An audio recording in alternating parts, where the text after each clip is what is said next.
भगवान शिव यांचा वीरभद्र अवतार.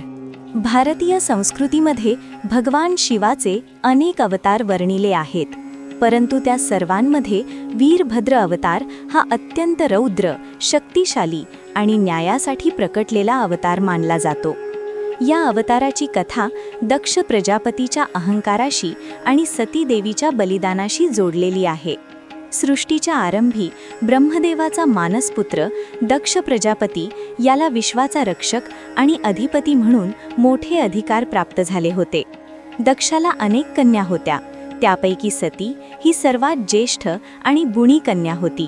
सतीने बालपणापासूनच भगवान शिवाला आपला पती मानले होते आणि त्यांच्या प्राप्तीसाठी कठोर तपश्चर्या केली होती. शिवाने सतीची भक्ती पाहून तिचा स्वीकार केला आणि त्यांचा विवाह संपन्न झाला.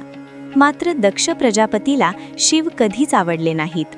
दक्षाच्या मते शिव हे स्मशानात राहणारे, अंगाला भस्म फासणारे आणि गळ्यात मुंडमाळा घालणारे एक अवधूत होते, जे राजवैभवाच्या आणि शिष्टाचाराच्या चौकटीत बसत नव्हते.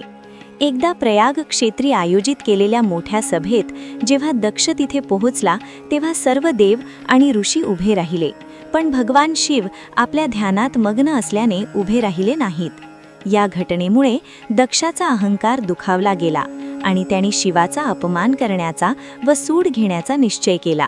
दक्ष प्रजापतीने एका विशाल यज्ञाचे आयोजन केले, ज्याला बृहस्पती सव असे म्हटले जाते.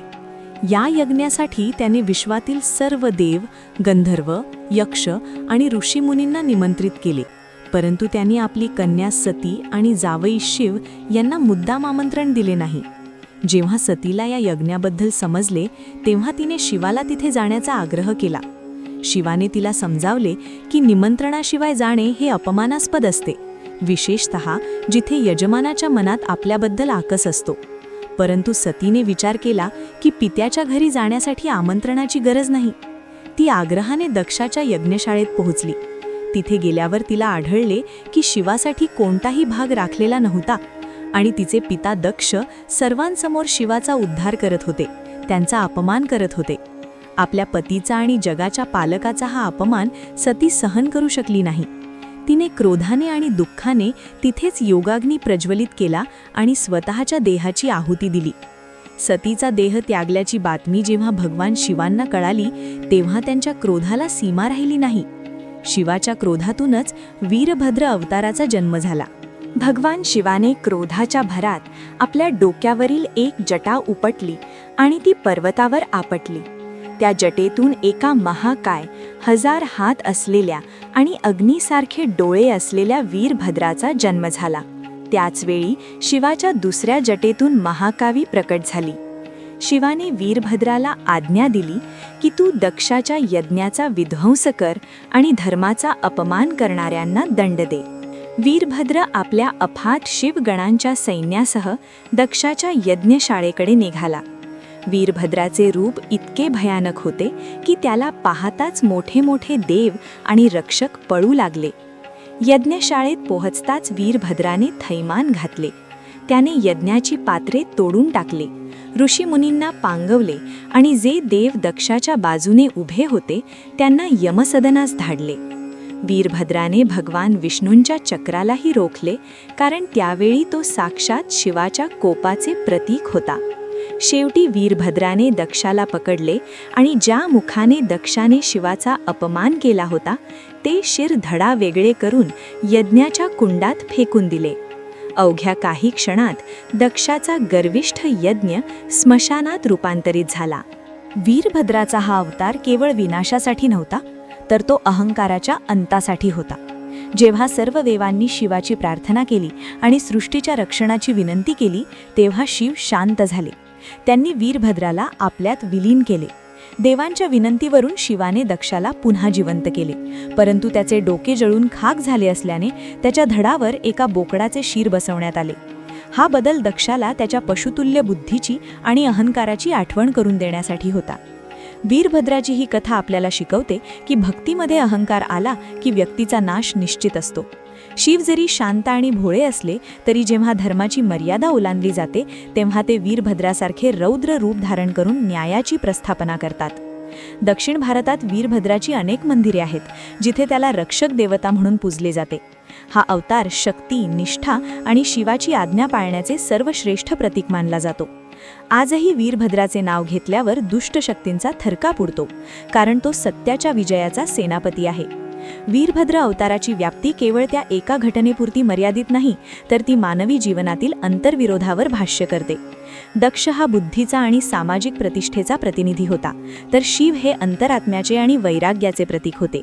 जेव्हा बुद्धी स्वतःला आत्म्यापेक्षा श्रेष्ठ मानू लागते, तेव्हा मानवी जीवनात अशांतता निर्माण होते. वीरभद्र हे त्या अशांततेला शांत करणारे औषध आहे.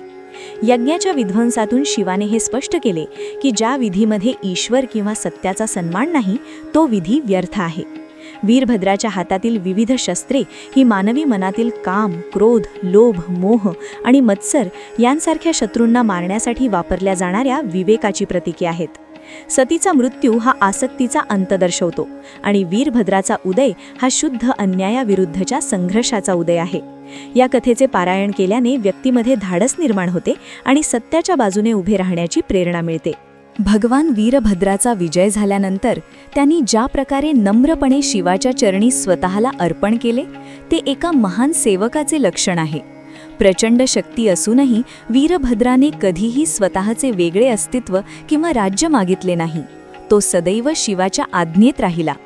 यातूनच हनुमान आणि वीरभद्र यांसारख्या अवतारांची तुलना केली जाते, जे शक्तीचे डोंगर असूनही भक्तीचे महासागर आहेत. दक्षाचा यज्ञ हा केवळ कर्मकांड नसून तो मानवी अहंकाराचा उत्सव होता. वीरभद्राने त्या यज्ञाचे भस्म करून हे सिद्ध केले की सृष्टीचा चालक हा अहंकार नाही, तर शिव म्हणजेच कल्याणकारी तत्व आहे. ज्यावेळी आपण जीवनात संकटात असतो आणि अन्यायाचा सामना करत असतो, तेव्हा आपल्यातील वीरभद्र जागा होणे गरजेचे असते. हा अवतार आपल्याला सांगतो की सहनशीलता ही दुर्बलता नाही, पण जेव्हा सहनशीलतेचा अंत होतो तेव्हा वज्रासारखा प्रहार करणे हाच धर्म आहे. अशा प्रकारे वीरभद्र अवतार हा शिवाच्या विविध लीलांमधील एक अत्यंत महत्त्वाचा अध्याय आहे. या कथेच्या माध्यमातून पिढ्यानपिढ्या लोकांना हेच सांगण्यात आले आहे की सत्तेचा माज आणि ज्ञानाचा गर्व शेवटी मातीतच मिळतो. दक्षासारखा प्रजापती, ज्याला ब्रह्मदेवाने आशीर्वाद दिला होता, तो देखील शिवाच्या एका जटेतून निर्माण झालेल्या वीरभद्रासमोर टिकू शकला नाही. हे सृष्टीचे शाश्वत सत्य आहे की शक्ती नेहमी सत्याच्या चरणी असायला हवी. वीरभद्राचे ध्यान केल्याने मनातील भीती नष्ट होते आणि शत्रूंवर विजय मिळवण्याची शक्ती प्राप्त होते, असे शास्त्रात मानले जाते. ही अखंड कथा शिवाच्या अगाध शक्तीची आणि त्यांच्या भक्तांच्या रक्षणासाठी असलेल्या तत्परतेची साक्ष देते. मला आशा आहे की तुम्हाला हा व्हिडिओ नक्की आवडला असेल. व्हिडिओ आवडला असेल तर व्हिडिओला एक लाईक आणि सबस्क्राईब नक्की करा आणि कमेंटमध्ये ओम नमः शिवाय नक्की लिहा.